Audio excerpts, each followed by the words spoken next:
ശരിയല്ല താ ഹൈഫൈ എന്നാ ഹൈഫൈ ഒരു ശരി ആകെയുണ്ട് hi-fi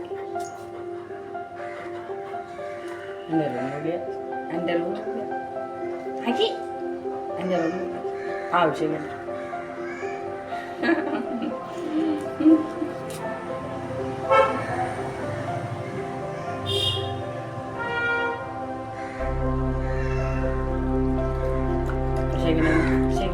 tayo, shake it like,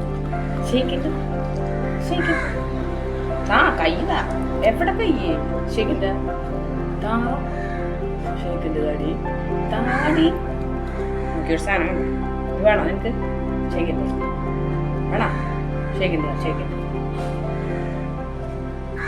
high fair